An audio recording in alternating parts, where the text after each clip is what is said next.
got this on your iPad? Yeah. Can you go- I messed when I sent you that, when I sent you that email, I had opened up a different email, like one that didn't have the hyperlink. The first one, yeah. And I was like, what is going on? Can you go to, Freddie Hamilton's basketball donation request?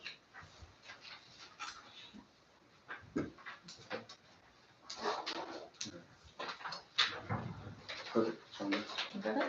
It does, but it says, this is on this page. Oh. I'm old school right now, so I was, It didn't print it out. yeah, I've talked to it as long as it is looking, I think that's the only one that's asking for a donation.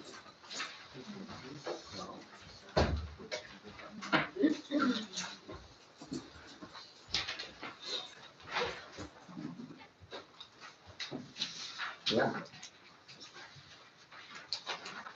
Okay. Got everything? There's quite a few pages that are.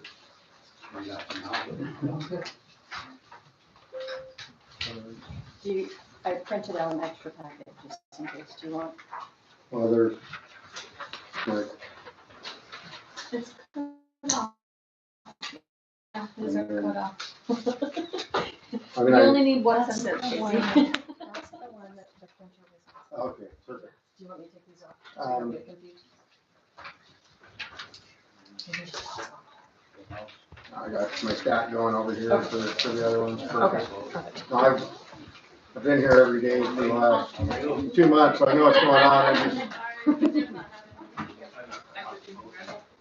All good. They never give them out.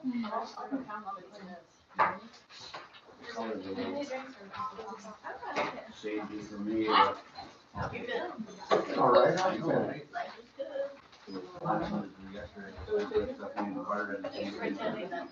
That was awesome. I really enjoyed it. That was great. No, I mean, I know quite a few of them personally for a lot of years, and, my buddy came up this year, he lived on the island for 20 years, and he just had the vet, and he went out fishing and just had the time of his life. He's just like, he's gonna have to do this every year, so, yeah, can't give enough support for.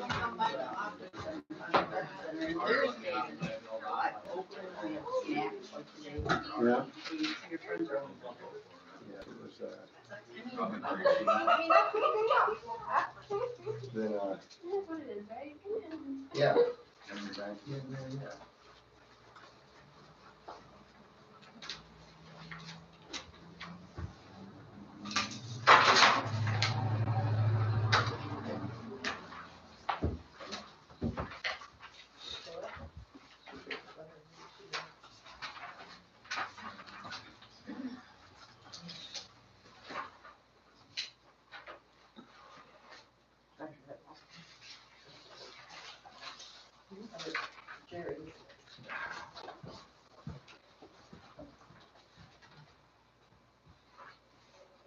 I'm so quiet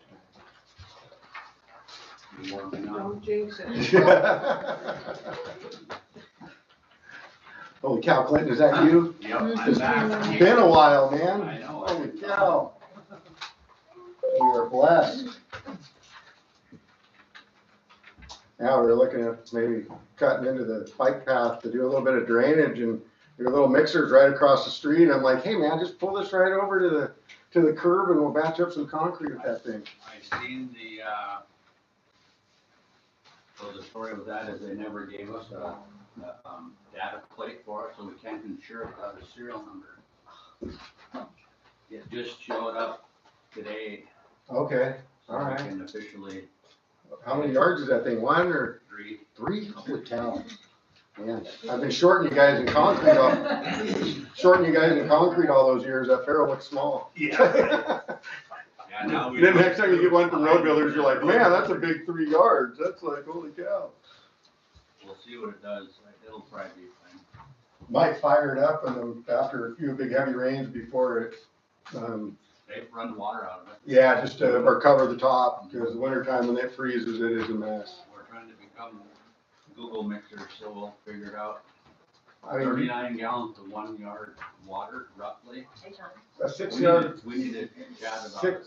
6 yard sack should be 33.4.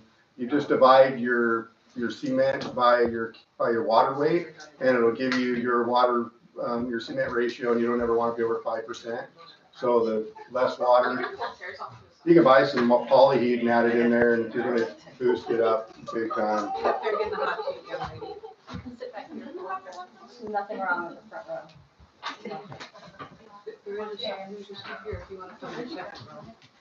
One big countdown. I got 4. Okay, we're good to go. Remember to do the law.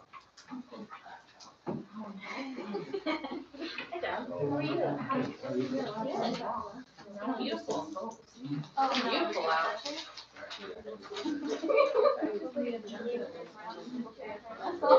What part?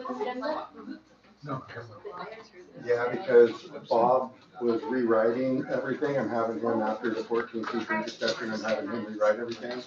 And so, we could always amend it, but he got ahold of me and I said, it's not gonna make the meeting, it doesn't matter. But since it was requested to be put on the bracket, it was put off, and he called me on Wednesday and was like, hey, what's the chances of holding up on this? I said, no problem, let us know when you get it done, because we're gonna have to extend these next.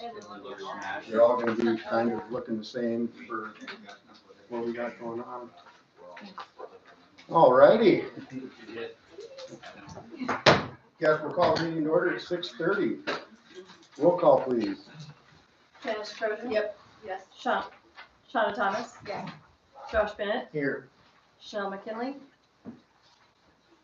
Absent excuse. Mike Campnich? Here. Millie Schoonover? Absent excuse. I move to approve the consent agenda as written. Second. Open for discussion.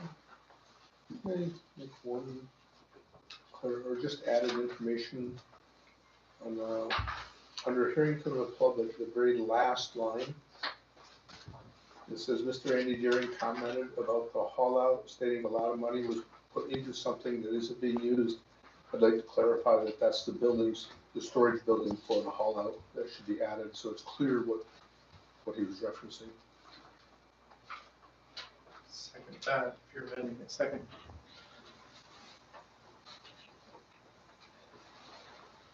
Discussion. All those in favor on the amendment? Aye. Alright.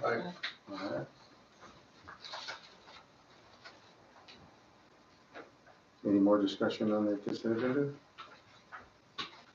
All those in favor for as amended? Aye. Alright, thank you. Moving on from hearing from the public. Please state your name. Lisa Radke from Craig. And I needed some clarification, I guess, because I was at the Tourism Advisory Committee the other day, what was it, the 25th of September? And, you know, on the hearing from the public part of it, it was quoted, it should be stated that each person is given 2 minutes to share their ideas on how to best fulfill our purpose according to the resolution, and you read the resolution, and not to air grievances. Now, I know in the past, when you guys do the oath of office, you swear to uphold the U.S. Constitution and the state of Alaska Constitution. Is that true still?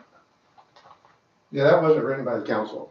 That was written by the committee. That was never brought to the council. Yeah, I'm not saying it to you. I'm talking about the committee. I'm talking to the committee. Yeah, no, I just wanted to clarify that that wasn't something that the council had written. So that is part of the oath of office, right? And you're putting your umbrella over the advisory committee. Is that true? Do they need to also follow that, the U.S. Constitution and the state of Alaska, on freedom of speech and the ability to air grievances? Absolutely, and we discussed that at the meeting that I believe the wording was wrong in that. I believe it probably meant present yourself in a respectful manner. I don't think that's true, sorry. But yeah, I mean, but that's, you know, that's on, that was on the committee. It wasn't, we normally give you 3 minutes to talk and we let you say pretty much whatever you wanna say, as long as you're not, you know, badgering the city employees, that's what we're here for, is the employees, is, you know, here the community. Well, this is dear to my heart, you Yeah. know, the freedom of speech. I hope it's for everybody, right? And it really upset me that you did that. Because if your umbrella is including the Tourism Advisory Committee, you need to let us talk. Thank God you were there, Mayor, because you opened it up and people were able to express their grievances. And I think that they knew that there would be dissent on perhaps what the resolution, as they read it, says to them. Because I think you're thinking it's more of a promotion of tourism. And the people in the community that showed up had some dissent on that. And so I'm happy that they were able to do that. However, I would wish that you could tell the advisory committee that you need to follow the US Constitution and the Alaska State Constitution, because Yeah, and any amendments that they, censorship yeah, is not gonna go. yeah, and any amendment that they make should actually come to the council for approval, like on something like a, you know, bylaw or something like that, but, like I said, I believe, I mean, maybe I'm wrong, but I believe it was worded poorly, because you're absolutely right, at no point in time are we trying to censor anybody and have them come here and just say one, you know, we don't only want to hear, we want to hear the good and the bad. I agree 100%. You know, I have kind of no confidence in the committee now, because to set that forward is really just a slap in my face and all of our faces. So, Start you know, over, I'm done. Doesn't matter. No, I'm not gonna put up with this. I did the best I could, I wanted to be fair and balanced. Find someone else to do it, because I'm retired, I wanna live my life happily. I don't wanna get yelled at for something I didn't do. this seems to be sort of a problem in that criticism is not very well accepted. But I'm critical about that. Yeah, I'm very critical. absolutely. This is totally a new committee. Everybody's kind of learning their roles but I totally feel your frustration. That resolution, it was used like a whip. It needs to be redone. It needs to be open to more people to express their wishes, and, no confidence. Thank you. No, thank you. Please say your name. Andy Deering, I'm from Craig here also. Yeah, I am on the committee that you just spoke about. And, yeah, I see problems. I think most of the problems are related to resolution 25-10 ultimately. I think the interpretation of resolution 25-10 is up for interpretation. I interpret it differently apparently than the three others who were on the committee interpret it. My interpretation of it is that, for example, the purpose of the Tourism Advisory Committee is to advise the City Council and Mayor on strategies, opportunities, and issues related to tourism promotion, visitor services, and economic development through tourism in the City of Craig. Well, I emphasize issues, and issues can be grievances. You know, people have grievances with tourism, and of course they do. Arguably, the reason this committee was formed was because of grievances. You know, I think it came from grievances from people. It's kind of ironic to think that the same people who put forth the grievance to convince you guys to create the committee would not have been allowed to speak at the last meeting. It would not have even been allowed to speak those grievances had not Mr. Mayor been there and allowed that. And that's crazy. Okay, that's crazy. And with all respect, Mr. Mayor, I don't think that it was an unintentional thing. I don't think it was just worded wrong. In fact, I did have communication with others on the committee to try to take that wording out prior to the meeting, and that recommendation was rejected. Therefore, I don't think. Yeah, I was in and out of your guys' first meeting, but I didn't sit in and listen to it at all, so I wish I would have, or we would have resolved that at the very beginning of, would have never gone that far. So, I mean, I can understand the public's lack of confidence on seeing that, you know, I mean, this is a committee who, I mean, arguably, although it's not really in this resolution, arguably, we should be seeking the public's input at every opportunity we can for every issue related to tourism, including, by all means, all of their grievances. We need to find out what the problems are with tourism, as I see it. However, that's not clearly put in the resolution, and it probably should be if we're going to do our job the way I think you guys want us to do our job. Right now, I'm battling with others on the committee who read it differently than I do, frankly, and it's a problem, and I'm not going to back down, and I don't think they are either. So we're going to be a 3-to-1 vote on most issues. I'm going to lose. However, the question is, does the public lose? Is the question. And does the council lose because they put forth a resolution here that maybe isn't what they intended? You know, it wasn't written by the council, I don't think. I'm quite sure Brian probably wrote this. It probably was cut and pasted from other municipalities that have done similar committees. And, you know, I'm sure you guys looked through it and said, okay, here it is. Let's go with it. We're forming this committee. Maybe you just didn't look at it close enough, and maybe you didn't think, you know, others on the committee were going to interpret it the way they're interpreting it. And maybe you can fix that. The mayor asked us on the committee to maybe suggest changes to this resolution. And again, there's dissension on the committee, you know.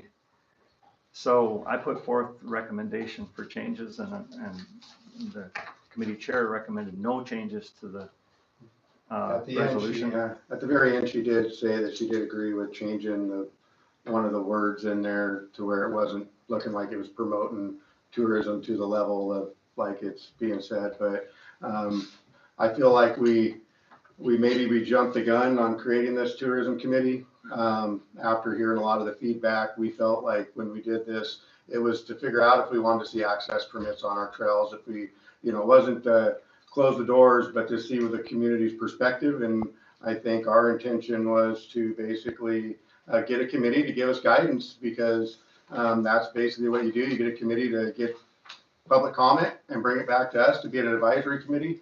But with the way it's going right now, I don't see that happening right now. And I see that, you know, basically I heard there were, you know, comments on the last one about, hey, maybe we should have had a town hall meeting with the council before we created the tourism committee. We thought, I thought that, can't speak for everybody else, I thought that this was going to go a little differently. We would create a committee that'd come back, give us advice of after holding these set meetings. I feel like the guys kind of wanted to get a couple under your belt before, you know, just to get the committee members elected into their certain spots. But I see the animosity in between the committee, and we'll probably be discussing that. I was going to put this in my staff report, be discussing that as a council, and we can amend that at any time. The first meeting when you came to me and asked to amend it, I was hoping that you guys would see it eye to eye at some point in time. I even said that in the last meeting, that I kind of wanted you guys to join forces in the committee to come and tell us how it would want to be changed. But after the last meeting, I don't see that quite happening. But we'll see where it goes from here.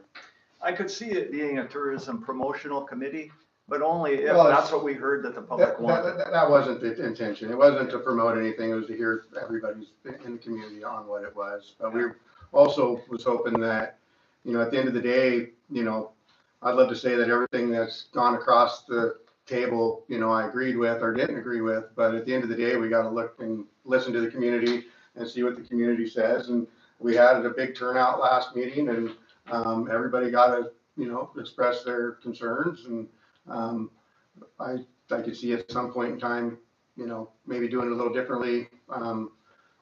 We'll see how many committee members we have after here in the, we still have a committee here in the next few days, week, or whenever comes to this before your guys' next meeting, and maybe suggest to the council that maybe we have a town hall meeting with the council to hear everybody's all at once, and then see how the community wants to see us to move forward with the committee. there has been a bit of discussion, you remember at the committee, the former mayor made this suggestion, and others have, that perhaps just an actual citywide advisory vote would be maybe preferable, at least a vote to find out at what level of tourism, how much promotional tourism we want to do. And anyway, that was recommended as a possibility, but at this point, as far as my role on the committee, it's going to be really difficult moving forward with the resolution as it is, unless the other people in the committee see it as I see this resolution, and perhaps as you see it on the resolution. I see, you're shaking your heads, but do you see it as a should No, we I have see a it- promotional committee? I see it as wanting to weigh the good and the bad and limiting what the advisory committee hears from the public. I don't ever remember seeing it as a promotional resolution. So it shouldn't be used as a promotional resolution, is what you're telling, you're giving us we should treat it as, first of all, we're supposed to hear from the public, correct? Correct. Okay, Although, So you should be- from reading the meeting minutes, it was very disrespectful on how people were talking to the committee. I wasn't there, I was just reading the meeting minutes, and I don't think that should have happened, especially with the mayor being here. I thought it should have been stopped immediately. And reading these minutes, I mean, not stopped the meeting, but stopped the disrespect. It was. They filtered through me. It wasn't, I didn't let them sit there. You can't stop people from saying a sentence or two, but everything was filtered through me. I didn't allow them to badger the committee and owned up for anything that the committee had done to that point. and it was all recorded, so you can actually listen to it firsthand, not have to rely on minutes also. But So, that's why I was there. I seen, I knew it was gonna be a tough meeting and, prepared everybody for it. And that's why, that's why I was there. So, okay, well, that's basically all I have to say right now. Well, Thank you no, thank you. and hopefully we can figure it out. No, absolutely. Hearing from the public. Please Harry stop. Wadley? Oh, okay. Go ahead and state your name. Harry Wadley. Okay. So I guess I've got a letter for a reading of the correspondence, and I was just making comments on the tourist issue. I must admit, I'm not always up on what's going on at the city, so I always come into these things late. But I'm totally bummed to see the tourist ships even show up here. And I was all happy. Craig, whoo, no tourism. We don't have the tourist ships. Because as far as I'm concerned, it totally ruins the town. You go into Sitka, you go into Ketchikan. I just went to Ketchikan. The whole front main street's closed. Nothing's open. Nothing's there. There's no Craig or Ketchikan businesses there. It's all closed down. I mean, we want these people to come in. If we don't limit tourism, then come in, buy Westwind Plaza. Bunch of jewelry shops in there. Yeah, I don't really want to see that. I wish we would, we can't stop them coming, but I think we could definitely limit the amount of people that come into Craig so that we don't have to deal with a ton of these people. And, cause that doesn't help the community. I mean, it helps a few businesses here and there, but the rest of us, we just have to deal with the consequences of these people being here. And I don't really, as I say, totally bummed about that. And Steve made some really good points in his letter. I'd like to say that those are a lot better than my points. So, then there's, I guess, the resolution on the Cannery Point Master Plan. Another situation where I'm always coming in late, totally bummed. One, I'm bummed that we totally lost our harbor down here. This town needed the harbor. And anything that's done in that area that makes that harbor not possible in the future, because I think it can be done. I think it could be done right now with the new administration in. That harbor's huge. I mean, we have a huge wait list. And I was bummed that it was torpedoed, that our harbor didn't go through. And I think it's a bad thing for the city of Craig and this whole community. This whole community here uses that harbor. And it brings money to this town. I think it's a big moneymaker. So, well, if it was run right, it could be I say, I don't think our harbors are a big moneymaker, but. and talking about that, You know, Less cruise ships are coming too. a lot of these harbors in down south make money. I mean, why ours don't? Part of it's because we have way too low a mortgage. I pay $1,200-1,300 a year. I mean, that's just disgusting. I mean, if I paid double that, maybe we cover the budget shortfall in our harbors. I mean, I pay that much a month somewhere else. Yes, absolutely. I mean, $1,200 a year, I could easily pay triple that or quadruple that. And I wouldn't be surprised that that would be the price that I'm paying for mortgage. Mortgage has to go up. We can't be running a 50% deficit in our harbors. I need power. I need water. The docks need replacing. Everything needs replacing. We need to raise mortgage. That's would solve that problem. And then as they say, the Cannery Point, as they say, anything that's done there that would stop a future harbor there, I think shouldn't go in, period. Because that harbor in the future, at some other time, could probably go in and get passed. Thank you very much. Well, thank you. Appreciate your time. Yes.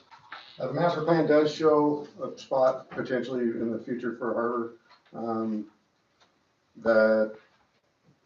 Basically the 50-50 match grant from the state for harbors, we were always told it was a one-time deal. You use it and you lose it. I talked to Senator Stedman and he said that we could get it multiple times, but you just can't use it for the same money that had been used at the 50-50 match before. So like North Cove, if the council, in the future decides that, the community in the future decides that we would like to do a 50-50 match on North Cove and extend North Cove as well as upgrade the dock, then in the future down the road, we'd be able to do South Cove. It's a competitive grant, who needs it the most, and if you don't get it, you just keep rolling up on the list. The max match is $5 million, but yeah, I totally understand.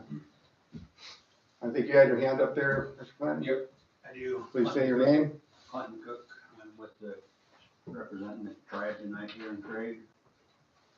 I was happy to see that the sale agreement for lot 6 was taken off the agenda. I believe this sale failed once at this level. How it just got back put into resolution form without public input, going through the process again, is not okay by me. If you guys recall, Craig tried to put in an application to buy a piece of Cannery Point, which was the homeland of the Craig people. And because of a simple square footage issue with the administrator, we had to start the process all over. I brought facts from the state of Alaska that said ordinance can be changed as long as it doesn't change the footprint of the ordinance. But I was forced to start over. I believe selling land, if it fails once, it should be to start the process all over, not just have somebody put it back on the agenda. Next up, it's been a year, I've asked the elected body for shared parking at Cannery Point. Look at the master plan. Who provides off most of the parking? The private lot owner has to provide so many spots. I've asked you twice for shared parking, yes or no, and you won't give me an answer. It was referred to me up the chain from planning and zoning. We had Cannery Point meetings. The public asked, why does the tribe have to provide so much parking? Why can't you limit their parking so they can add another building? So I'm asking you for shared parking. While I'm on the subject of Cannery Point, I was looking through the MRV stuff and noticed that we seem to have spent a tremendous amount of effort in a library.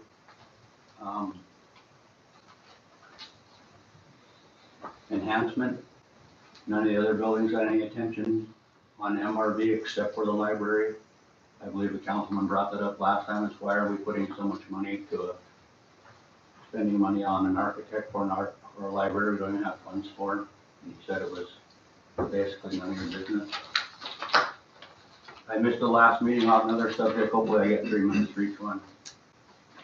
I missed the last meeting, but can I get the decision that was made on the landless ruling in the Tongass? Did the city take a stance on landless? The stand that was taken was voted down by the council to approve the resolution that was written at that time. Okay, thank you. Can I? No, who's got the floor? And, next up, I would like to talk about tourism. I'm sorry, but they're here, you know? If you don't like it, go where they're not. You know, it gets real simple real quick. If you don't like our towns that have tourists, then go back to where you were. I thought the committee, right? The committee you guys put together was formed to give city guidance to enhance the needs of our community to benefit our city and the needs we may for the tourism. I mean, who does it impact here, tourism, the most? I'll raise my hand.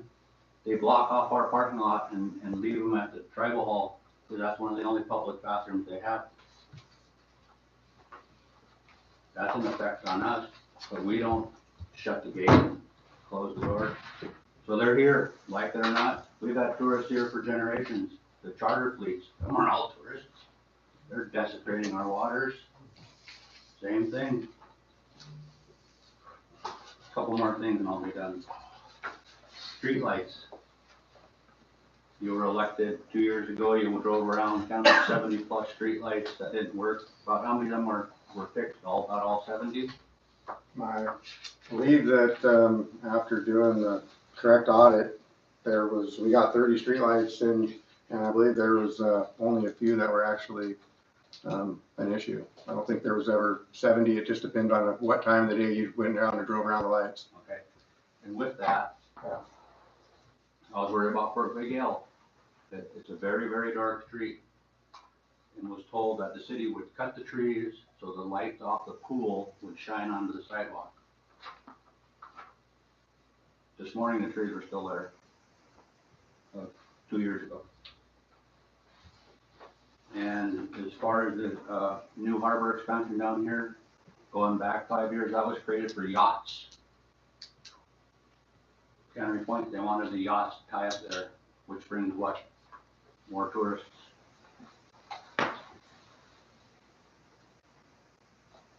And the harbor was the debacle in this body's hands. Craig Tribe just was allowed to do our government consultation and wasn't done. Last thing I want to say, everybody wants a tax dollar, right? Every meeting, we worry about taxes and who's going to fund our kids, the public work or the harbor. It's time we annex St. Nick. The process would have been almost half over the last time I brought it up. Annex St. Nick. You guys service them with garbage and water for the part of our city. Annex them and capture those tax dollars are so dearly needing to keep our community alive. Thank you. Can I ask for clarification? Yes. Clinton, you said you asked about our resolution and land list. Did you mean roadless? Sorry. Yes, I did mean roadless. Okay, I'll correct myself. Yeah, I wanted to get that on record. Mm-hmm. I think that, I did the resolution. I feel like, perspectives have changed. Mm-hmm. And there is strong interest in protecting remaining old growth. Yep. I'm disappointed that it didn't pass. I feel like the majority of the community supports that vision and that perspective today. Yep. But anyways, I appreciate the letter that CTA did, and you did. Mm-hmm. Thank you. I agree. There's only so much old growth left, and we got to protect it. You talk about tourism being a big issue in our town. Roadless should have been just as big an issue in our town. We fight to protect trees that we use for culture. Every tribe on this island opposed a logging sale on the north end of the island with to no avail. Just because somebody wanted to build a piano. 125 acres of high-grade spruce leaving our forest for a piano. That's not okay. Thanks for your comments, and it was roadless, it wasn't mine. Yeah. Thanks for the description. Thank you, Mr. Mayor. Thank you guys. Just to put my foot in my mouth, when the land sale down at the Cannery Point, I believe the reason it had to go back because it went from 18,000 square feet to 50,000 square feet. So then that changed a bigger portion of the footprint. So that was 38,000 square feet. 30,000 to 50,000. 38. It was approved by the council for 50,000 square feet. It was negotiated down to 38,000 because we negotiated, yeah. But that was, I believe that was the significant change in the footprint that had to go back out. So I do understand your concerns, but all right. Anybody else? I got one. Hey, please state your name. Carried on. So I have a question, the tourism committee, is that just for Craig members? We are allowed to actually appoint people who are not Craig residents, and if we would like to take applications, that's usually, you know, we could as a council take applications for a committee member. Council member suggested actually having like a 7-panel, more people on the committee in order to fill more roles. But I feel like because this is the City of Craig meetings, it should be only for City of Craig input, not the St. Nick at all, because I see a St. Nick person here, but they don't pay property tax. There's a St. Nick person on the committee meeting? No, on, that goes to meetings that has. Oh, that goes to input. meetings? Oh, yeah, I mean, Their input shouldn't have any say what we're doing in the City of Craig. They don't pay taxes, their land taxes here, and they want their input. I feel like St. Nick should be part of Craig. Their kids go to Craig, they want their sewer and garbage picked up and everything, and then they want to come to meetings or write letters to you guys for input, because this is not the first time St. Nick people wrote you guys letters. I bet you anything they wrote letters about CPA buying land. I'm like, how much input do they have? Do you guys just take their letters and be like, don't read them because they're not a part of Craig, or do you guys read them and then what? the letter you're talking about, Carrie, I'll let me clarify that.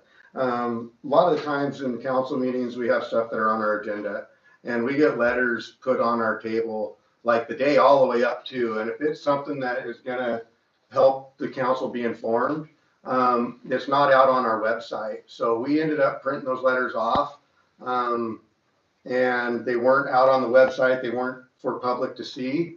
And there was quite a few people upset that we thought we did it intentionally, that it wasn't on the public website, it wasn't advertised, which was not our reasoning for not having them advertised during the tourism committee.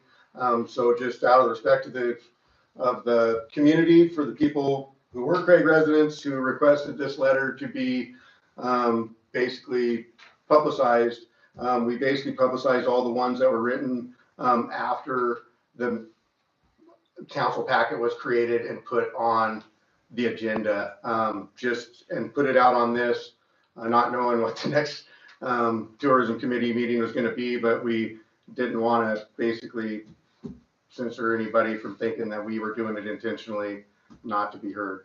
But there was quite a few residents of Craig that, all the residents from Craig, besides 2 of them probably, were requesting this meeting to be made, or this to be made public and put on the, agenda one way form. Are they allowed to have input? That outside residents? I was just asking. I think anybody's probably allowed to come to a council meeting out of any community and any place in the world and sit down and have open comment, public comment, and voice their opinion. I don't think it's just the community of Craig members who are able to come in and speak on these. We have representatives who come in and represent our other entities and say, hey, give us educated advice. So I know it is a little tough subject, in this aspect, but I do feel your frustration.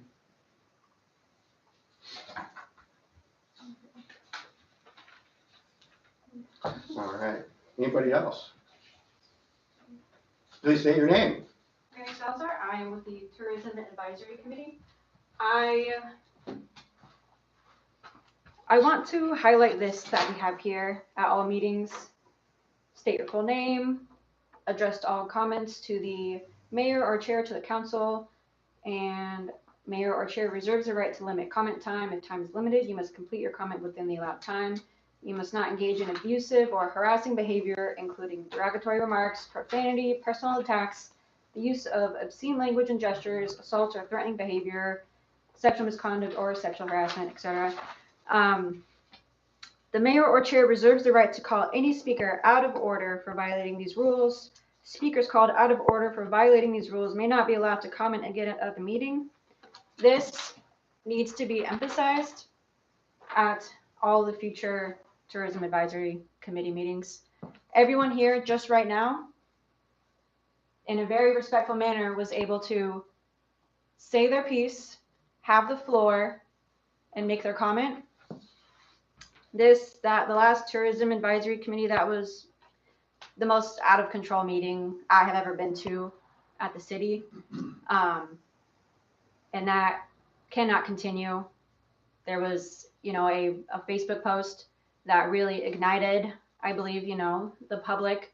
And there are a lot of strong feelings about tourism, which should all be heard. All grievances, all feelings about tourism should be heard.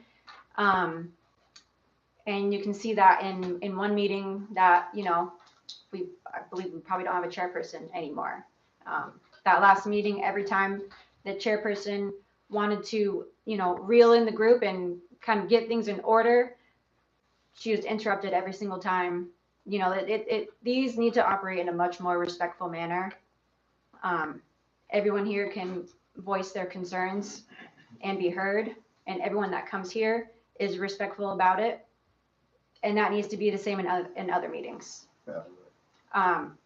One member openly admitted to going to the city clerk office, basically stating that he intimidated her into getting more information about that. And then came here with that same hostile attitude. So not only is the Tourism Advisory Committee facing that, your staff is facing that. So it's not fair or productive to anyone. And we did not get a single item on our agenda addressed because it was out of control. So, and you were there in attendance. So I'm a little disappointed that that meeting went that way when you were here and present yourself. Yes, okay, Thank you. thank you.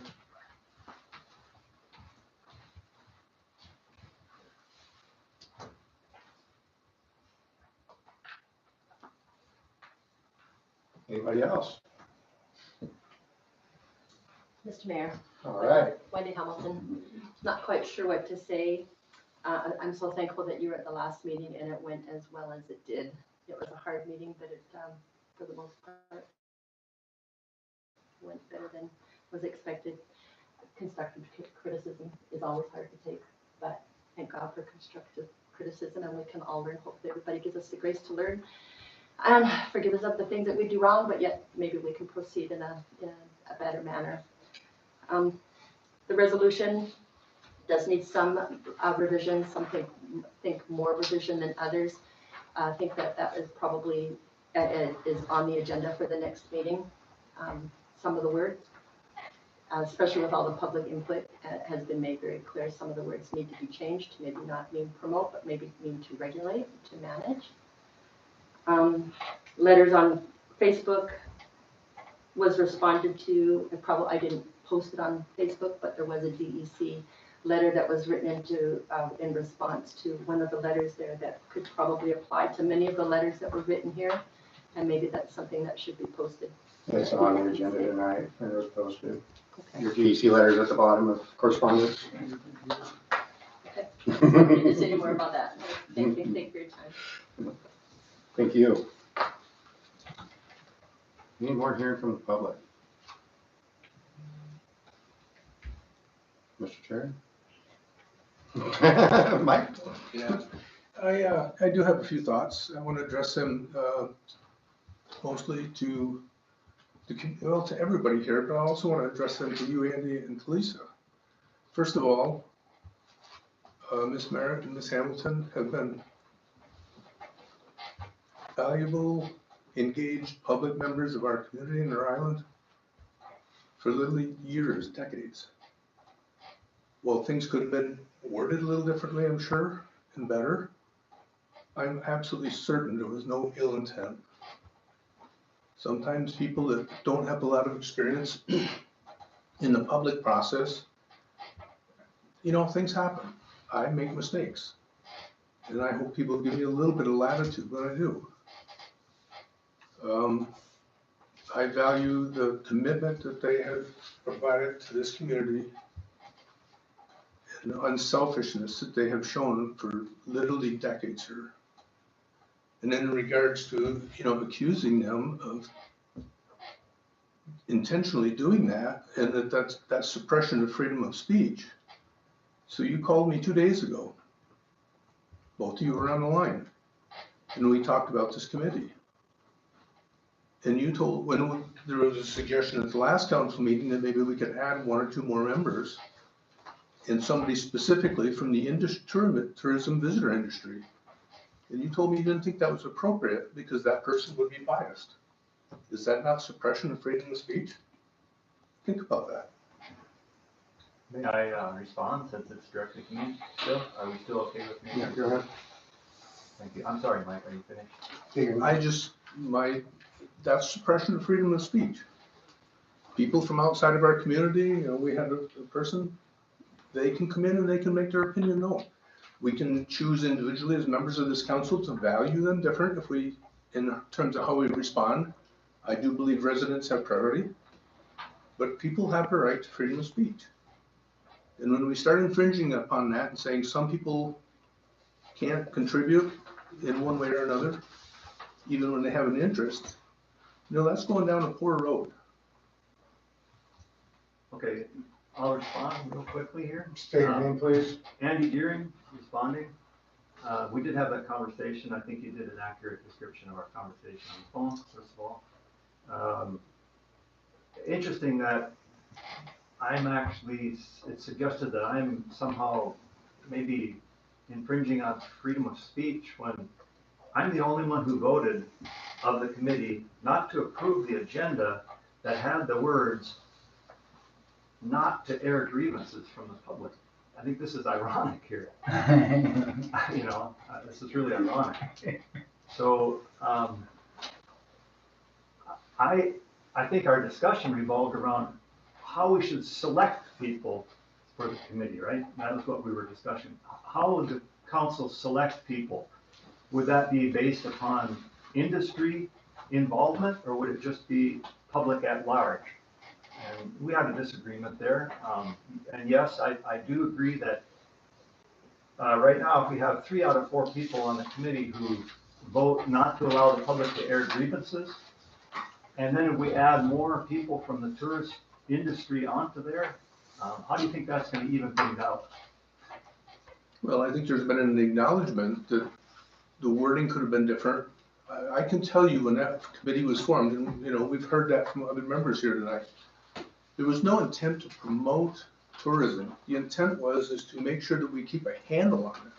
I mean, that was a broad discussion here, and everybody agreed to that. And I think that, you know, with some wording, there was some, you know, kind of leaps in perspective of what that meant. And, you know, it's unfortunate that this has turned into what it has, because the intent was to do exactly what you and so many others are suggesting. I don't want to see us get run over like Ketchikan and Juneau and Skagway. That's terrible. I mean, the whole community over there in Ketchikan has changed. Nobody wants to see that here, and I think that was the intent. So I would encourage people to step back a little bit. I agree with what Mary just shared with us. Being respectful in speech is really, really important. When we're not respectful, that's when walls start going up. Anyways, I appreciate Victoria and Wendy's years of service here. That's what I have to say. All right, thank you guys. Moving on to reports from city officials. Boy, I get to start first. It's been crazy last month or two. We basically did an alley commission grant for the boiler system. We lost the other money earlier this year, the 400,000. We've got 200,000 from Denali Commission, 180. They basically, as of September 30th, they've already taken the money back from the school for their boiler system. They want to take the other rest of the remaining of the money they did put out there. If we would like to move on to planning for the boiler system, they would give us a $20,000 with a 50% match. So we would potentially put $20,000 to get a $40,000 PS&E out there to see what our boiler was going to be able to do. I talked to him about maybe being able to utilize the Craig school boiler, and at the time it kind of actually sounded like it may be able to happen, like they would actually forgive the school for the money that they were going to need to pay back. But the email that I got today, they finally put it in writing today. They said it's kind of really unlikely that's the way it would go. They found some issues with that. So I guess here in the near future, not this meeting or by the next meeting, before that money goes away, if the council does want to approve $20,000 for 50% match for a design for $40,000. I know we allocated $10,000 for in the budget this year for design. That is an option. As much as I, love getting match money, 50% match to me is just a hard one to swallow. But if it gets us moving into the next step, I did request that could we use the Denali Commission funds to actually cut a hole and remove our old boiler system, because we'd actually still be going into construction and utilizing the funds for the boiler system. We pretty much exhausted all the different options that we had with the boiler, and I believe after the letter that we got from the Denali Commission today, basically our option is to see if we would like to do a 50-50 match for 20,000, do a $40,000 PS&E plan set, put out the bid. They did a little bit of research, and they figured that, usually a scope of project like this is right around $40,000. So not to take Ivy's report, but we did the planning and zoning meeting, MRV Architects.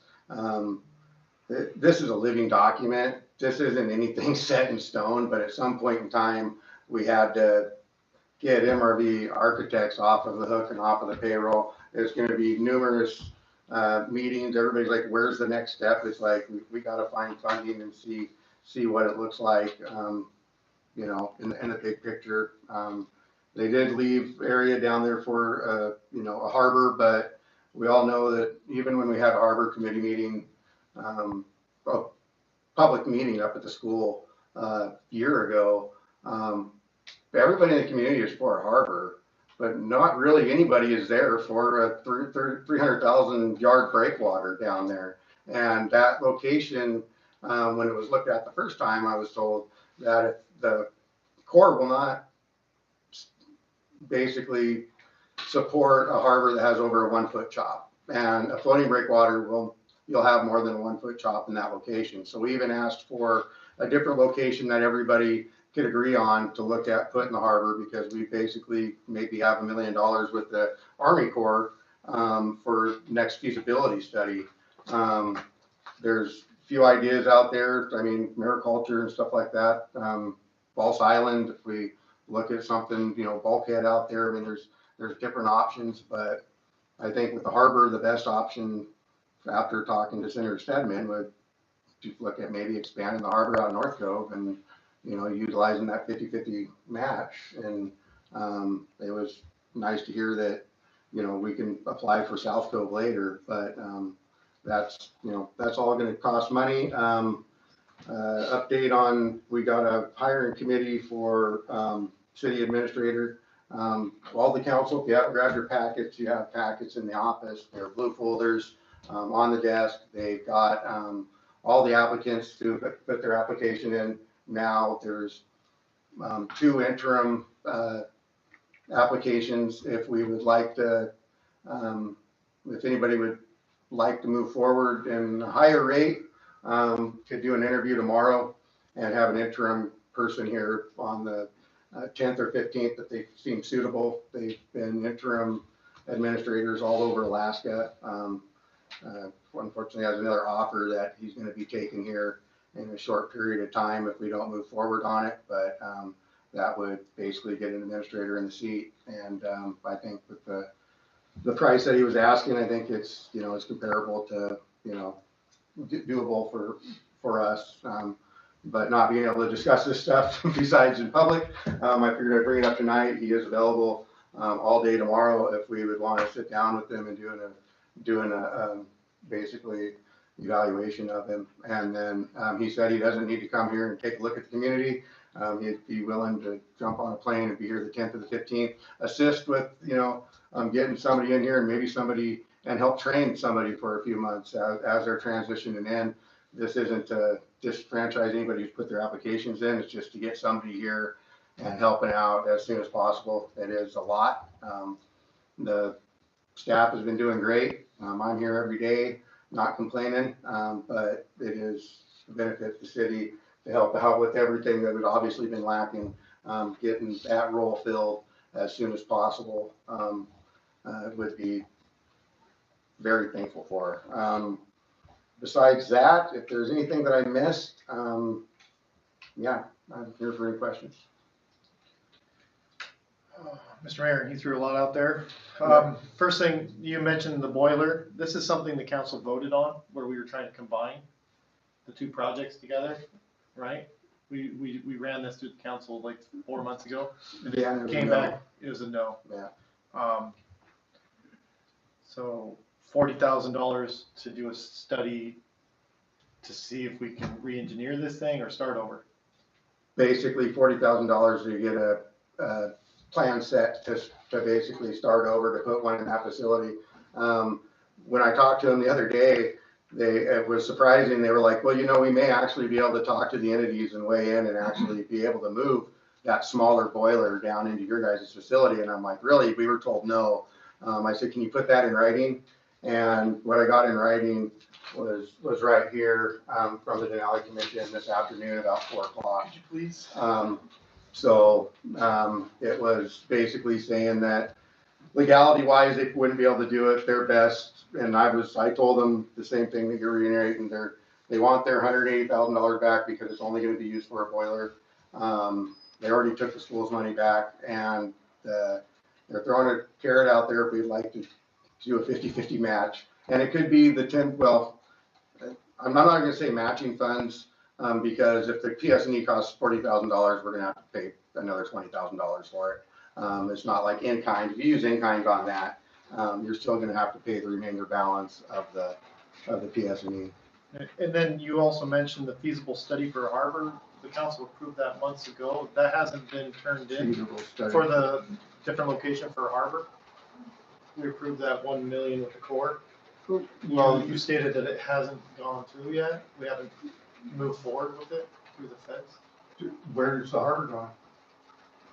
Exactly. You said we passed. You guys have passed to keep the study going with the Army Corps. Yeah. And we haven't had any money allocated to it, but we haven't picked a spot for the harbor. So, and before you can do a study, you gotta know where you're putting it. I thought they were gonna do this study. I thought that's what it was. Well, we need to tell them as a community, as a whole, to say, where do we want our harbor? And then they're doing an environmental, NEPA on where the harbor's going. So wherever you pick your harbor's gonna go, that's where the $1 million feasibility study would actually go with the NEPA. It's all environmental. So community needs to check. Okay. Yeah. And in the packet that you're talking about, there's only one intern person in there.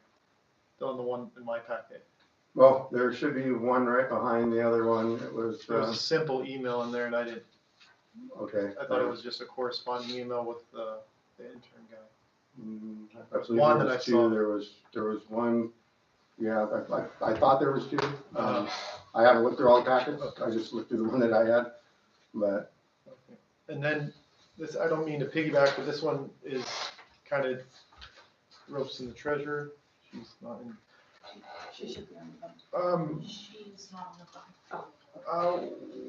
Where are we getting the budget dollars? Where is the funding coming for to do any work on Track D as we speak? We basically haven't allocated any more funds for Track D. We basically did we allocated the funds for the NEPA to be done, to study, but we haven't moved forward, which we were provided at the last council meeting, but we haven't, moved forward with anything else down on track D besides cleaning up the garbage dump down there that was inherited by the city, back in the day when we decided before our time on council. Basically there was an abandoned float house that people were still living in, and the city said that they would take ownership of it and clean it up. And as we had just found after that NEPA study, that it was never cleaned up. So got a hold of Oliver Public Works and said, I want to make it the biggest first priority to get down there and clean it up. And we started on that project of going down there, getting dump truck down there, getting it cleaned up. So, and if we need to move money around for that, but that's one of the, you know, I think we were all in agreement that needed to happen cleanup wise. So. And that's just gonna come out of your budget. So. Yeah, we have a general budget for garbage. Okay. And so it's very similar to cleanup week. We have a budget that we have not maxed in the 2 years that I've been here. Okay. So I believe there's room in there for that. And we're using city-owned equipment and city labor. So. Thank you. Mr. Mayor, I know I'm out of order, but were you talking about an oil boiler or a wood boiler? Wood boilers. Yeah, our boiler up at the school is basically locked, tags out. It's in such disarray. We were the very first ones in the state of Alaska to get a wood fire boiler for the pool and the school, and they only made 2 of them. And the company went out of business the first year, and it's been burned out. And we've actually used, I mean, it's cheaper for us to burn diesel and propane than it is for us to run that boiler anymore. And it's such a safety concern that. Unfortunately, when Doge came in, they took all those funds for the boiler, and then the Denali Commission, since that those are tied, they're, as of September 30th, they were giving us a time to talk to the council about this for the $20,000 match, and we'll let them know tomorrow if the council doesn't want to move it forward. I don't blame them. I was looking at it as 50-50 match isn't that great, and especially when we don't know. We can do another study and see what boiler needs to go into that building. I think we could spend $20,000 if they agree on something else besides that when money becomes available for it. But that Southeast Conference, OC Alaska did say they are looking at doing a pellet mill and getting money for a pellet mill out there in between 9 Mile, in between Cloac and Control Lake. So there are other options out there. So maybe this isn't the worst thing right now. Any more questions for me? All right. Moving on to me. All right. Finance Director, Kimber is out today. Do you guys have any questions that I can answer? I did have 2 questions for Kimber. Maybe you can relay them. I'm really interested in. I'm on the phone. Oh, there she is. Hey, Kimber, I'm interested in, as a council, we were able to see the first check written from the sales tax increase, the seasonal sales tax to the school when we release those funds. Mm-hmm. Could we see those funds going to the school? Maybe in a report to us or included in your report? And there was in the last month, been quite a bit of money moving out of, in your report, I see a lot of money moving out. I think I brought this up 2 meetings ago. What is moving? I didn't have a chance to bounce back and forth between the last accounts, but it shows a minus of 300,000. I'm sorry, in what account are you talking about? It's just in the capital reserves.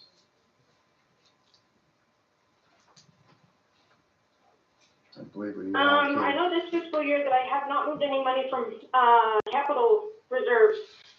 Okay. So I'm not quite sure exactly what you're talking about, Josh, but I'm more than happy to look into it and get some clarification on that and get back to you. Are you out of town or in the office tomorrow? I'm sorry? Are you out of town or in the office tomorrow? Oh, yeah, I'm in the office tomorrow. Okay, well, maybe I'll just stop in. Thank you. Yep, no problem. And then as far as the sales tax goes for the school, I do provide a report with them, a breakdown of where those numbers come from, and I'm happy to start including that in my reports as well for the council to review and see. Perfect, thank you.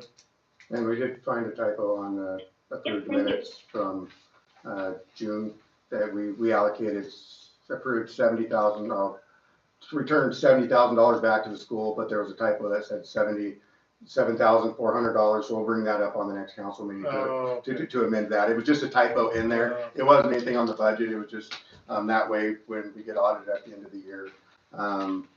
So, yeah. And that's on the next meeting. Ms. Mayor, I have a question for Kimber. Kimber, are you still online?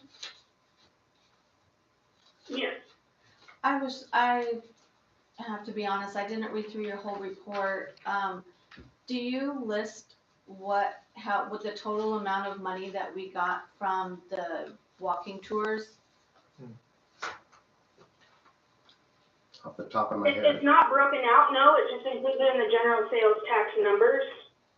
Can we but if the council would like to see that specifically, I can pull that. If it's not, yeah, if it's all right, I believe that it was like about $8,000. They didn't, like, we had a potential to make 10,000 with everybody that went on the trail, but every tour wasn't full and wasn't taking place, but I believe it was like right around little over $8,000. I just have one other question. When does the seasonal tax end? Did it switch already? Yeah, so starting October 1st, it goes back down to 6%. Can you, or anyone from the city that has access, do you guys call businesses or like remind them or put it on Facebook or on the city website? Just reminding businesses to change it back. We haven't yet, no, we just got done, my administrative clerk just got done sending out first quarter sales tax, and then it was my anticipation to go ahead and post on Facebook and around town, and then maybe send out another round of letters that we originally sent out as a reminder for businesses. Perfect. Thank you so much. Thank you. Any more questions? All right, moving on to Becca, city clerk. I submitted a report. If anybody has any questions? Okay, moving on to Ivy. I submitted a written report. I'm happy to answer any questions, but I would like to answer one of yours, Josh. I did double check the budget for Track D. There's $50,000 that was allocated for this fiscal year.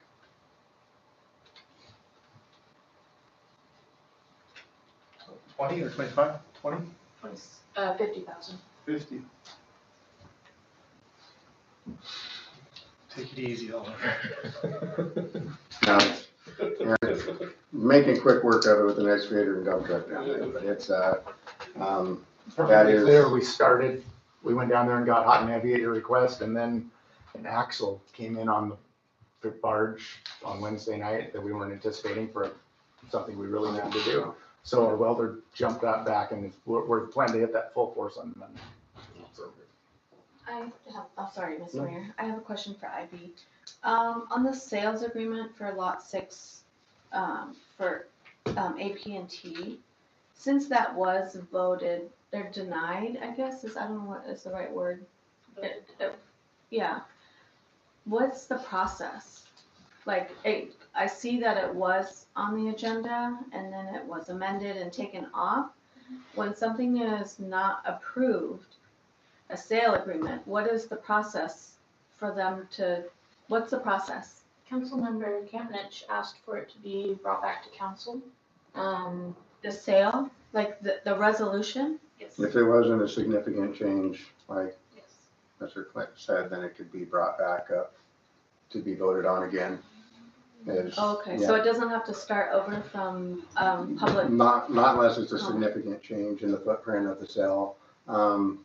And we all agreed to have Bob write us a bulletproof Yeah, and so at the time, knowing that it was put up, I didn't know, Bob just got out of surgery, knee surgery, and he thought he might be able to tackle it, but he realized that he has to rewrite the whole agreement. And so I told him, take your time and, get us a document that we can work with. Because the Sea Alaska thing was a huge thing, Mike. Yeah, sorry, go ahead, sir. So I did ask to bring that back up. There was, for a couple of reasons. First of all, I think that we did not have a full council the night the vote took place. We've had actually 2 or 3 votes here recently now where we haven't had full council. And they're critical votes. And even when you prevail on a 3-2, as the road list, it didn't pass. And so these things, I think that when they're very serious issues, and I consider, working with a partner such as AT&T, has been, a community member, I think it's important to have the whole council vote on something like that, the same as the road list resolution. I wish we would have had a full council that night.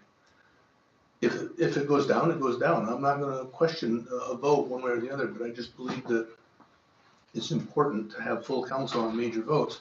And then secondly, when we did take that vote, there was some question on, status of land. And that has been cleared up substantially now, and so hopefully that would also have some bearing on how people might perceive a sale to them. So those are the 2 reasons that I asked to bring that back up. But when there's a standard that is set for everybody, I think that we need to follow it. We have been getting so much flack from the community about skipping steps, about not following our own policies when we see fit. And I just would like it to just be fair all the way across, so nobody could say, you did this for this company, but this person didn't have to. That we was denied, and then it's brought up just to vote to pass. I don't agree with that. I think it needed to be start over from the beginning, like any other business or entity would have to. And that might have been my poor judgment on interpreting the code. So I'll make sure to apply what I interpret you're saying is that anytime council requires or requests that I bring a resolution back, that it starts from scratch. Square one. Okay, so I'll apply that across the board for every fund. Yes. Okay. Yeah. Thank you. That's clarification. And Mr. Mayor,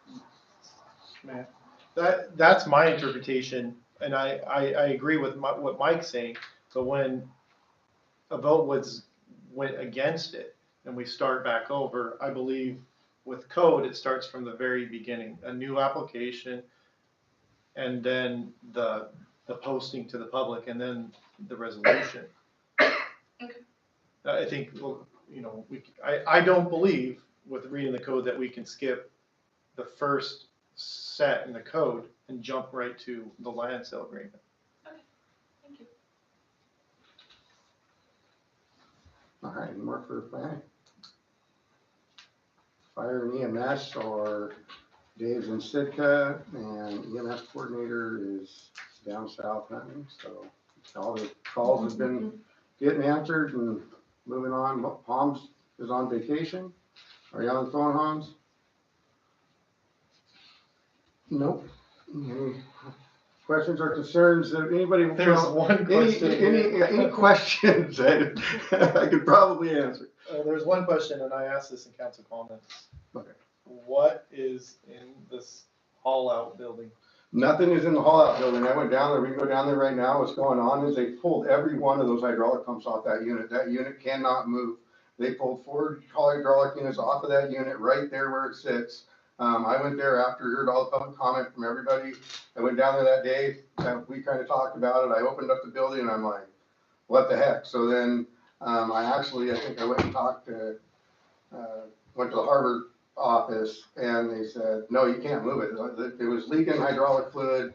They got it right to where it was, and they pulled off the other ones to rebuild the ones that, so basically all of those hydraulic pumps got taken off and sent out to get redone. And and it is dead in the water until they get back. I'm not sure if they sent them out to HPS or who they sent them to, that thing is not mobile. If we wanted to even push it in there, we couldn't, so, yeah, I went out there Friday, I think we had a council meeting, last council meeting Thursday, I went down there Friday, and I opened the door and I was like, oh man, it would have been really nice if it was in here to be worked on, but. Oliver? When they built that building, if you guys haven't seen it in there, they built I mean, it just barely fits through the doors. There's not a lot of room inside the building. The building was meant to store it out of the weather, not be a shop, in my opinion, obviously. There's zero room in there when that lift is in there. I have the pleasure of putting that thing up, and I think personally, sitting on this council, and I mentioned this to the mayor, that haul out is broken down all the time. And I think it's due to weather. And if you set up a track or a couple bumpers, you should be able to get it in there, drive straight in, close the door, and start over. The city bought that building for that intention, I believe. Regardless, it's not mobile. No. Thank you. All right, moving on to RJ. I submitted a report, I'd be happy to answer any questions. Any questions? Thank you, sir. Moving on to Oliver, Public Works, Public Facilities. I submitted a report and would be happy to answer questions. Mr. Mayor, may I? Absolutely. How's the roof at the sewer plant? It's been a challenge. Excuse me. The roof was stalled for the last 3 weeks. Reordering material that was shipped to the island incorrectly. So I have not heard it from the contractor yet, but Tyler Rentals moved a forklift over there today. They were scheduled to be back on Friday and start on Saturday with the new material that came in. And I have not confirmed that material came in on the barge, but yeah, I wish I had more information for you, but we are taking the brunt of it with the roof being torn off in pieces and dealing with it every day and doing our best to get the contractor done. So The only question I have, if the contractor's not able to finish this by the 13th, or the week of the 13th, or, by the end of October, what's the city's stance on that? yeah, I mean, they'll be in liquidated damages, so we can be as nice as we want to be or as mean as we want to be. But right now, our intention is to get them done so that the employees don't have to deal with we're the ones taking the brunt of all of it. Yeah. So basically, we deal with it every day, with the masking and the tarping and all of that. So keeping track of that to have a conversation at some point. Thank you. On Alaska Marine Lines having concern about access to the grocery store, I don't understand the second, we'll have discussion with city staff about ADFW shed. So that shed, I stopped and actually talked to a trooper that was skinning a bear skull in there. I believe that might be the reason that they put that shed down there. Why I put that on there was because there's been a slew of emails floating around between city staff about how it got there, how it was approved to be put in right of way, and et cetera, et cetera. And so I stopped in there to talk to the troopers and offered to, we deal with Alaska Marine Lines a lot. And I actually took a picture the other day when I stopped and talked to the trooper. When they're packing the double refrigerated vans in there, there's about that much room for air to get in there. And so it's bad enough when there's cars there, but the building is making it pretty hard for them. So like I said in my report, we could be good to them. We could offer to move it over onto Public Works, give them a corner for that shed, because I believe they need it. They need some area, to do that type of thing. And then, in an effort to be good to AML, maybe the discussion could be that we stripe that area and make it a no parking zone between the hours of 8 and 10 on Wednesday and Thursday. I think it's Wednesday and Thursday is when they deliver groceries. So I know they get priority. AML brings groceries before any other freight. So just some ideas to kick around. I don't know if that needs to be a council level decision, but it would be removing half dozen, city parking stalls for a period of time. But it would be good. AML really struggles, to get that in there. If council doesn't object, it'd be nice to get that moved as soon as possible for AML, and then maybe if we do, if it's okay to put it on a corner, we can have them move forward with an access permit in the meantime, to get it out of the way, because that thing is right in the lane of AML parking those there, and they basically, from my understanding, they basically put it there on their own, so it's, No zoning permit? no, it was just all of a sudden somebody started emailing Oliver and the city saying, hey, what's going on with this thing? And it was like, we don't know, whose is it? And we actually had to finally track down whose it was. And it was like, oh, it's ADF and G's. And it was like, well, yeah, it's right in the way. And so, it needs to, regardless, it needs to be moved and at least, set it aside where they can still access it, move and then work on an access permit with Ivy to give them an access permit down there. We got that big spot where we were looking at putting the fire hall, till the fire hall goes up. We can find a temporary home for it. And then unless there's an objection, I'd like to strike that down there for AML and put up a sign that says, loading zone during these hours. We're not talking about every day. We're just talking about help all the drivers too, if they got a couple strikes. Correct. Yeah. And I'm happy to go talk to ADF, and I just have not. I talked to the trooper on Tuesday. And we'll see what they do. So, hey, shed's over there. Just moving forward. Yeah. So, any more questions for Oliver? All right, moving on to Gretchen. I submitted a written report. Anyone have any questions? I just have a comment.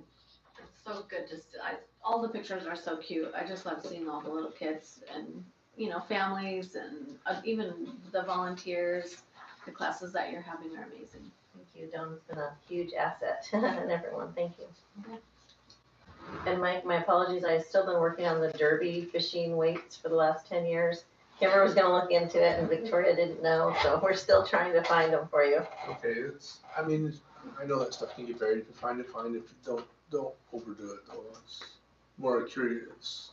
I have a purpose for it, but it's not critical, and if I don't get it, it's no big deal either. Thank you. Thank you, Gretchen. Moving on to the Aquatic Center. I don't see Mandy. Any questions for Mandy? All right, moving on to Stephanie, Library.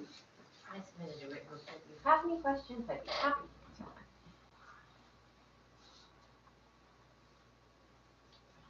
them. All right, thank you. Did you want to say anything on the tourism committee? Or we already had enough of it said? Okay, perfect. We appointed Kelsey as the city employee to deal with the tourism committee, with the elections and everything else, and with as much public feedback and letters and everything else that was coming in, just couldn't task the city clerk with that anymore. So that was kind of one of the things that started the escalation the meeting wasn't posted publicly in a timely manner, and so that's kind of what derived that meeting being the way it went. So Kelsey is sitting there and doing the minutes. So far the meetings have been at 3:30 in the afternoon, so it's still during working hours. All right, moving on to reading correspondence. We got Freddie Hamilton III's basketball request donation. Been doing a great job getting these kids in there in the city gym. And I believe they're going to Ketchikan for a little bit of bitty ball, but Tomorrow. yeah, went to the game the other night. It was great. Our kids are making leaps and bounds, actually starting to look like, we got a group of kids that are looking like their dads when they played, all the Freddie Juniors and the It's like, yeah, it was good to see the program, starting to get rebuilt again finally. Well, I moved to donate $40 per child for a total of $400. One more discussion? Thanks, Freddie, for all he does for the kids. Absolutely. Yeah. I had the pleasure of meeting with Gretchen, and I got a pleasure coercing the kids. Once I got in the gym with the kids, I was like, man, I'd much rather be over there. It's like, but, no, perfect, thank you. All those, I guess, roll call vote. Michael Kentridge, Yes. Josh Bennett, Yes. Shawna Thomas, Yes. Jan Turgeon. Yes. All right. Mr. Mayor, I did have an interesting comment I'd like to make about the housing assistance. I believe if the city had a housing authority, that these things would be easier to process and move forward with. Lots of municipalities have housing authorities all over the country, and those authorities, I think, would fall in the blanket of Clinker Ohio Regional Housing, but they have access to unlimited amount of funds from the feds, you know, to start moving forward.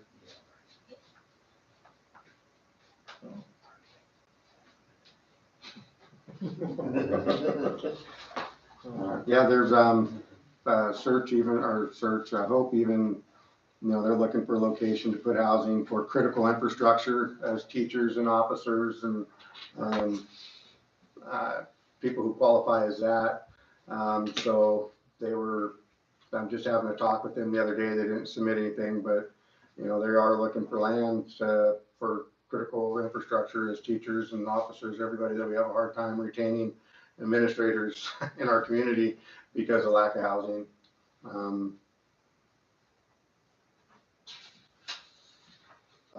I did want to comment about Kurt Whitehead's letter. I completely agree, and I would like to show support to Mrs. Henshoot for her bill. I personally feel that 9 months out of year is a whole lot better than 6 for sport fishing and hunting. You know, you're here half the year and you have access to all the perks. I believe it should be more, but I think this is a valid support from the city of Craig. I don't know how anyone else feels. I believe a year ago, there was a bill we were trying to get passed that basically they had to qualify for a PFD. And that's the way you can actually track them, because then they track your in and out of state travels, and that didn't go through, but I remember him trying to get that bill passed, and I would have loved to see that happen, because there's too many people who have residency here that lives a subsistence lifestyle, but they say, well, I don't want to have a dividend because I don't want to be called to jury duty. And it's like, no, you don't want a dividend because you're not here. But,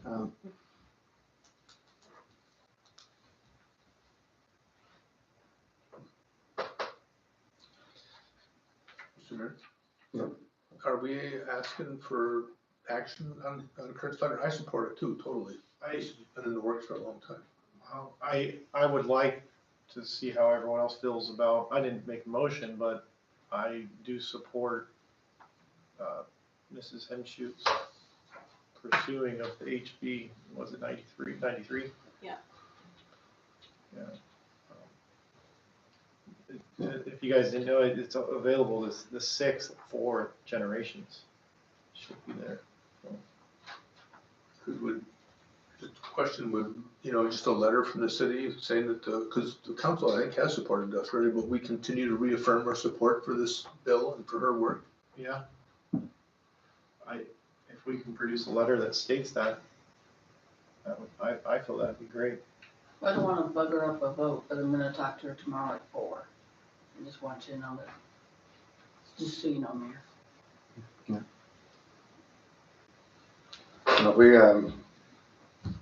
If we come to the conclusion that we would like to support it, I mean, a lot of the times they basically have a letter drafted for us. We put on our letterhead and sign it, and we send it in showing support. If we would like more, then we could do more. But if we're in support of that, we can get that turned over to Kurt Whitehead.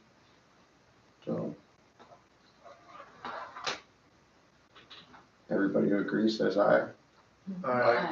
All right, there we go. Any more reading of correspondence?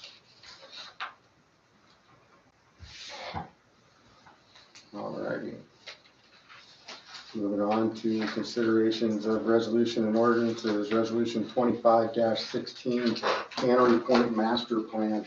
It is a resolution because it can be changed, and it is probably going to be changed significantly. So that's why it's a resolution instead of an ordinance. But it basically, the Planning and Zoning Committee approved the plan to send the master plan to the council to see what we would like to do with it. So we took their approval of the master plan and provided it to the council with looking for direction. So move to adopt the Cannery Point master plan as presented. Excluding the private landowners drawings on this map. Right there.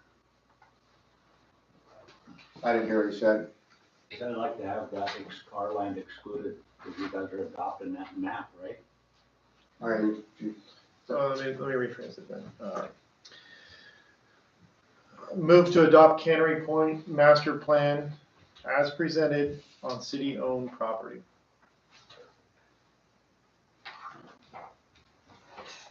Second. Jan, you can do it. Mr. Mayor, I think I sat in every one of these meetings, but one when I was out of town. There's a lot of good comments the whole time, and I enjoyed a couple other designs. The one thing I'm concerned with is what's been reiterated by the president of the CTA for the last year is the shared parking, and there were several members of that board who voiced that they would be in favor of the shared parking. My question is are they held back by the current code where they can't offer that parking, or they can offer the parking? Are they looking, why haven't we seen an agenda item for a vote to change the code? Because the way the code states it, they were required to have a little more than that, and the planning and zoning brought it down to like 45. And the reason the plan looks like this, because I'm not saying I'm for or against this plan, but I did like other versions of it. And I said, where did all the rest of this parking get allocated onto this design? And they said it gives you enough parking for every building on that location. So it kind of put in perspective of and then of course with, the CTA, we just, besides planning and zoning and our own ordinances are holding us to a certain standard. I mean, I guess it would be like, what is shared parking? I mean, how much parking is appropriate? What is that number appropriate for all of us? As it is right now, if they had a big event, they would be more than welcome to, park in the city's parking area, as well as theirs. But I mean, what number is an acceptable number for the CTA's property to have for parking? Is it 35? Is it 25? Is it 45? Well, Mr. Mayor, and that goes to the planning and zoning and then comes back to us. Well, that's what I'm asking. For over a year, we've had to hear this ask. Why hasn't it been presented to us?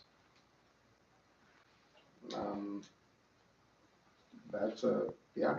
Is that a zoning and planning? Yeah, well, the planning. Or are they waiting for us to modify the code?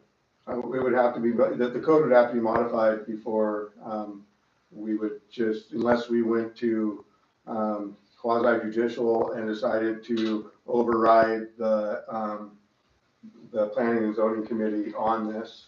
But I believe better correspondence maybe with us and the other property owner to see what is their what is acceptable parking to them look like.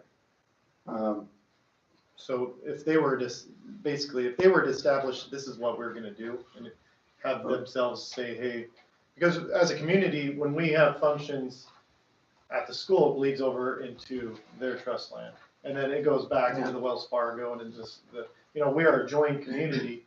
I'm interested in growth, and this is part of the whole track. Yeah, and I mean, and obviously, if they don't build all the buildings all at once, and they build one building first, they're not gonna need 45 parking spots down there. So as this evolves, this was just a big portion of why this cannery site plan land planning became, was because we wanted to see what it was gonna look like as a whole with the shared properties down on Cannery Point.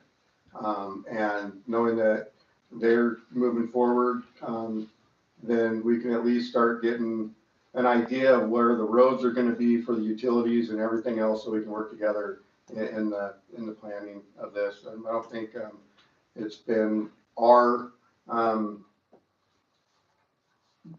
option to try to hold it back. I think that there's a lot of planning and zoning things in the code that we either have to, say, hey, we're gonna do this for, everybody, or we're gonna do this for, because I mean, now Search, has, looking at wanting to, put in a big facility there right across from, Baco, and they have one portion of it that's commercial, then they have 3 portion of it that's residential. And so, trying to figure out a way to either, they'd have to rezone or change our code. And so nothing's as fast as they would like it to be in the process, either one of them, but it's something that we need to bring to basically the council's attention, and get those plans and look and see what we would do in order to create, an ordinance that would make that happen. Ivy? Planning and zoning has been asked for shared parking, and they have expressed that they were not able to approve it or deny it until they had a master plan. That was their wish. It is up to, CTA specifically to bring it to council, and as the ordinance reads, I believe there can be a recommendation from council to the planning commission, but they were waiting for the master plan specifically. We're one step closer. All the way around, yeah. Yes, sir. And, just to give a little clarification, Search is going to apply for rezoning. So it will be residential and no longer commercial once it goes through the process. Okay. If it goes through the process. Mr. Mark? On the cannery project property and the vision, it always has been for shared parking down there. And I think we imagine that there will be numerous different, activities and businesses or whatever down there at some point with the idea of shared parking. So is it possible that, we could do an ordinance or some kind of code that would apply just to that property that could allow for shared parking and a little flexibility? Because I think we have to be careful in the rest of the community. We don't, put ourselves in a position where all at once you've got cars out on their streets and creating more problem. But with that place, it's a different, the status is a little different. So I would like to see us continue to work to try to, address this concern. Yeah, I was surprised on our last part of the MRV, the way everything got moved around. There was one design that kind of had the centralized parking in both those areas. But I mean, I'm sure that we could definitely, it's always been talked about. I'm in agreement that, shared parking, but of course, we still need to know what is the shared parking? How many spots are acceptable? How many spots are we looking for shared parking? That's just, gotta have some kind of basis or guideline to know exactly, how many parking spots, or do you want on your lot to compare to then know how many parking spots are gonna be needed in that whole generalized area? Because one way or another, even, Yeah, I thanks Mike for the support, and it kind of goes back to the tattoo parlor, right? They rolled that building in from the A&S lot, and they didn't provide parking. So, well, the city's gonna provide it, because there's parking within the city the same as me, if I go to build on that lot, you guys have parking master plan approved? I don't need to provide parking because I have parking adjacent to my lot. Just a question to throw out there. That kind of seems like what happened downtown was, you know, that building went in across from JT Brown, there was a big stink right at the time I was going through parking issues and was told, well, it's their city parking that they can use. So now that they're city parking, maybe I don't need it. Just Yeah, a well, thought. there, I mean, we're like parking, I mean, parking is crazy in the community. I mean, and we're not trying to detour anybody from building around here. I mean, and so that's one thing, you know, we got people wanting to put up some big buildings and one of the thing is parking. As long as, you know, fire safety, EMS, egress and stuff like that is thought about. I think, you know, I definitely think we can sit down and come together with something, but, and I wasn't really asking for the resolution to be passed tonight. This still could go out to public comment. There's still a lot of people in the public who hadn't seen these documents because of the meetings. But it was put up, you know, for an approval, but I just want to reiterate, it is a living document. There are multiple designs on this document that, I'm sure will be talked about. And if you look on the one spot there, you have like, you know, where the harbor, like what was there before, access right in front of that one building on there, but, yeah. Mr. Mayor, can I just please ask that planning and zoning send a formal letter to the CTA asking for the information? Clinton has been here for several months in a row asking the same question, and we talk about it, but we talked about it 2 months ago. We talked about it 6 months ago. Can we please have whoever, I'm not sure who needs to write that letter, but something needs to go to the CTA stating exactly what we need so we can start something. I mean, he's gonna come back 2 or 3 months from now and what about shared parking? Well, until we got that master plan, we didn't know what parking was gonna look like from anybody. So starting now, this was what was basically approved of. And now we can start the discussions of what parking's, you know, gonna look like. Because I will have to say, if the CTA, if this wasn't shared parking and they didn't have an event going on and they put a gate up, the community would be in an outrage that that parking wasn't available for a different event. If I may, Mr. Mayor, there is a here and back, because I was told by planning and zoning, if you want shared parking, you go to the elected body. You go to the city council and get shared parking vendor claim.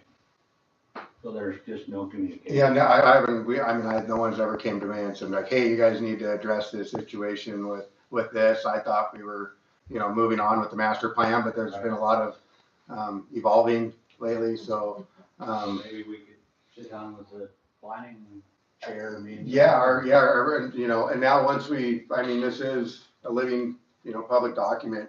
I think we've all said it over and over again throughout several months. I think it'll all work itself out in the end, to benefit everybody. But like I said, don't go down and put in 45 parking spots before you build your one building. Get your building up, and get it going. And I hear you guys made leaps and bounds on getting the old bunkhouse out of there. So, right on. We're gonna be very careful with the rest of that, so we can dig around a little bit. Sorry to correct you, but in order to build a building, they need a building permit. Yeah, well, I'm not giving them Building permission to go down there and Permit build right now. has a but site plan and a site plan has. Yeah, no, that's, yeah. Thank you. Let me give you my disclaimer right here. Anything I say, then I'll be using this. No, yeah, perfect. So I guess we have a yay and a yay, first and second. Any more discussion on resolution 25-16 Canada Point Master Plan? Roll call, please. Jan Turgeon? Yes. Shawna Thomas? Yes. Josh Bennett? Yes. Michael Kentnich? Yes. All right, thank you. Moving on to council comments. Mr. Mayor, I attended the kite festival that she had, Gretchen Kleiner and it was excellent, it was a lot of fun. But at the heliport, I noticed a lot of broken lights. So usually it's always on a windy, blowing night that they have those lights. I didn't know if they were working or not working, and who would fix them? Would the Coast Guard fix them, or do we fix them? Because we need to have those lights. There was a lot flopped over. Okay. I'll have to look into that. That's a new one for me. There's been a lot of them dilapidated for a long time now. We have a few lights down on South Cove that are flickering, pretty randomly. That we'll have to look into and I'll get back as well. Mr. Mayor, she had a comment, I guess, about the lights. The Coast Guard is responsible for Coast Guard is responsible? It's in their Perfect. case. Sweet. Tell them to bring a pizza with them when they redo the lights. We know they're gonna get it done. Mr. Mayor, I was wondering if, police department or parks and recs could help with the cleanup out at track D with a couple abandoned vehicles, and it's like an abandoned, trailer to me. Oh, yeah, once, I believe the previous was waiting for that, building, to be done for the year, and then they were gonna move that vehicle, and it was no longer gonna be attached onto that access permit. So yes, thanks for the reminder. I'm sure they're done selling their plants, and, that stuff needs to be moved. Or reach out to them. Yeah. Yeah. Thank you. Mr. Mayor, I had a question. Due to the tourism committee, advisory committee meeting, are we scheduling a town hall meeting? I mean, that's just another thing that's. Well, we haven't scheduled a town yet. I mean, can we? We definitely can. I believe, we'll see what they believe their meeting is like the 2nd of November or something like that they put on. 6th. The 6th of November we put on there, but the agenda will come. But if the council would like to put on a town hall meeting to discuss this with the public, yeah, I mean, that's totally up to council. We want to wait till the next meeting, or you guys want to, however you guys want to address it. Personally, Mayor, I think there's a lot of miscommunication on what was the formation of the committee. And I think maybe people want to be heard, and we can tell them what we thought with the conception of the meeting. I think it's important. Yeah, and it's only gonna get bigger, and we all should say, hey, we don't want anyone here on the weekends, or we only want this many people, or we love it, we want places to open up businesses, whatever their suggestions are. And I just want to reiterate, like, we're not looking at passing out any access permits because they're asking for them right now. We're looking at getting everybody's input, and feedback, before, because we said at the beginning, it was a trial run. We're not, water barring any roads saying nobody can come here, but when it comes into the, cultural, historical places that you may want to keep them out of, we're gonna listen to, the community. And, that is exactly what that meeting was. It was people wanting to be heard. And, it wasn't really for an agenda. It was basically just being heard and, get express their concerns. And, after seeing the Facebook, everything that was out on social media, if nobody would have showed up for that meeting, we wouldn't have had a meeting that day, because it wasn't advertised in time for a meeting. But knowing that everybody was coming to the meeting, we had the meeting, because it would have looked really bad in our side if we would have said, well, everybody's coming to the meeting, we're gonna cancel it. So that was, gave everybody, time to express themselves. And, yeah, I mean, if we have council, we have one member step down, we don't have a committee anymore. So, it'll be time to basically get public comment, and as a council, get feedback. One thing I was interested in, Mr. Mayor, the clerk did send us a lot of information, and along with HR, about the intern stuff available. I personally believe that an interim manager is needed, to run day-to-day operations. When's our next meeting, Rebecca? 16th. The 16th, is that gonna be on the agenda for us to, or Well, you're talking about tomorrow having an interview? Well, we created the hiring committee and it was everybody on the council who wanted to be on there. And not for a full time, but if we can get an interim, basically the one person that, meets all of the criteria without doing an interview, if, we don't get back to him as soon as possible, he's gonna be going up north.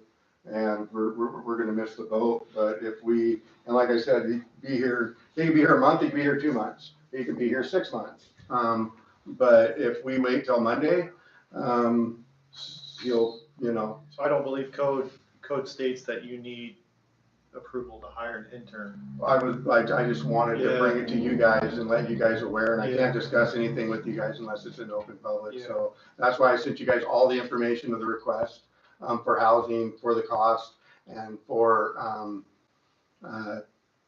the vehicle use. And I just wanted to hear it from everybody that they were okay with moving forward with that. That's what I was gonna ask. Yeah, and it wasn't to say, hey, you guys are on the spot, but gracefully, the guy said, I kinda, gave up on waiting for you guys, and I luckily I called him and just said, hey, you meet all the marks, you have done this, and he said, yeah, I would love to come to POW, and he goes, I can be there anywhere from the 10th to the 15th, and he goes, but I am entertaining another offer, and I'm having a hard time pushing them off until later on in the week. I out of good faith, instead of just trying to contact you guys and talking amongst ourselves individually, it just works out better doing it in a public forum. And if I have permission, I'll move forward with an interview with him tomorrow. And if he meets all of the leaps and bounds, I'll tell him that we're looking forward with everything information that I presented. If nobody thinks that that's out of line, I think we're, pretty much with no benefits, I think we're saving money than, with what the cost was. Yeah, I don't know if anyone else has had a chance to look at it. You want us to email you what we think? Well, By tomorrow morning? Yeah, I mean, if you guys, if everybody's in agreement to move forward, if he hits all the criteria of what was sent out, then I'll do the, I'll take those marching orders in the morning and have a discussion with them. And then, like I said, it's an interim position, and it could be filled in a month. We could have another full-time position, anytime, but it'll definitely get the day-to-day things. I mean, everybody's doing great, but we definitely need some help. Yeah. I definitely need some help. Yeah. You may need some help. I'd rather see an intern. No, it's a full-time job. Yeah. It is, so, and it'll take a lot of weight off of you or me or everybody else. Yeah. Rebecca, I came here the other day and she was already tapped out in her hours. Yeah.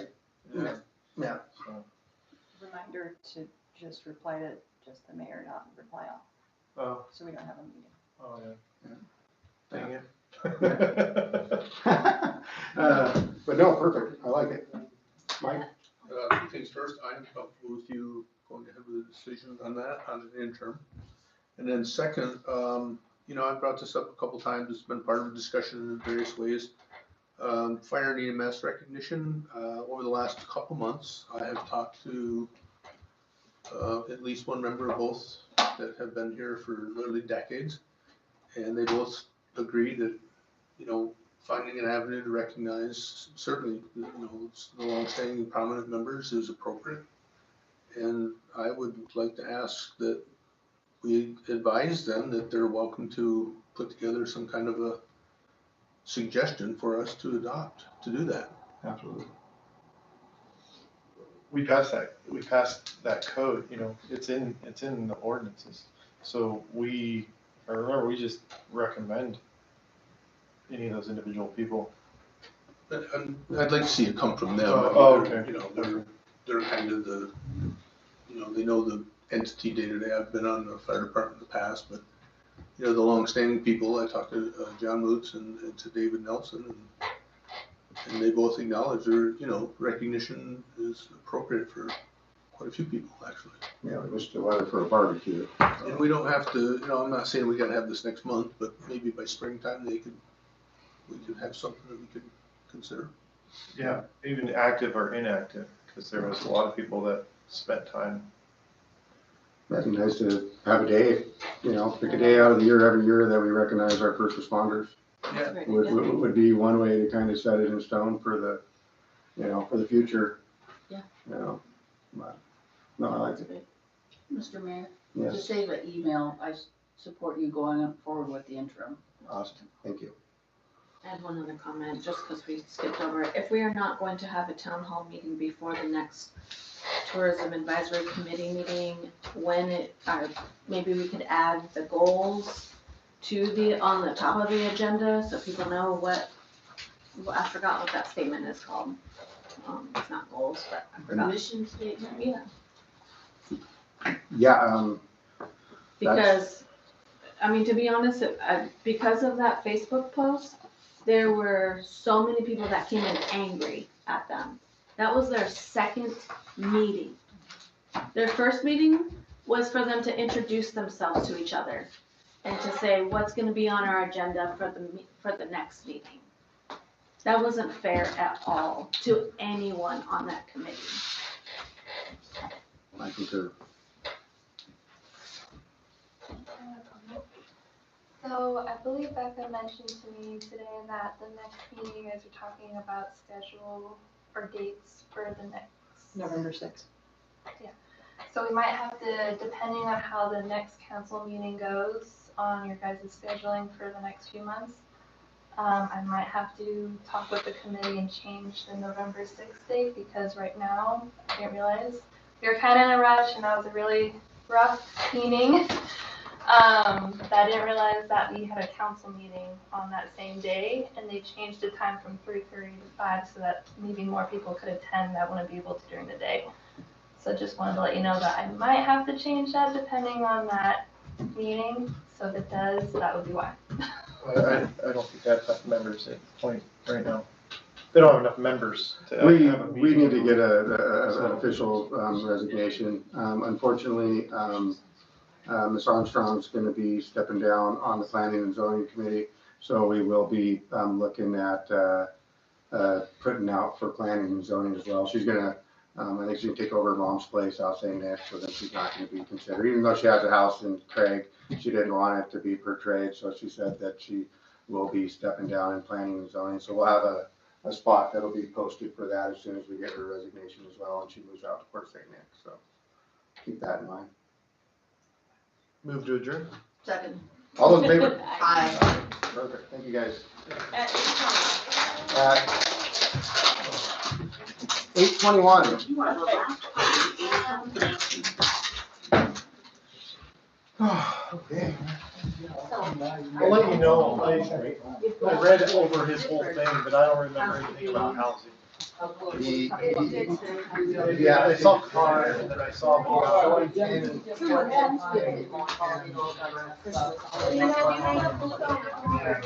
They're up in the front area. Oh, yeah. But I just didn't like Well, she has the two bedrooms. Okay. Block, Richwood's place, the property manager, Walkley's. Which house was that? It was, Richter. No, it was, Banks place. Oh, Banks. Yeah, so she has a two bedroom. Oh, yeah, we came to Con, yeah. I was just short notice, I was like, didn't want for it, like. At first, I thought that was like a blown goal. Yeah, so I didn't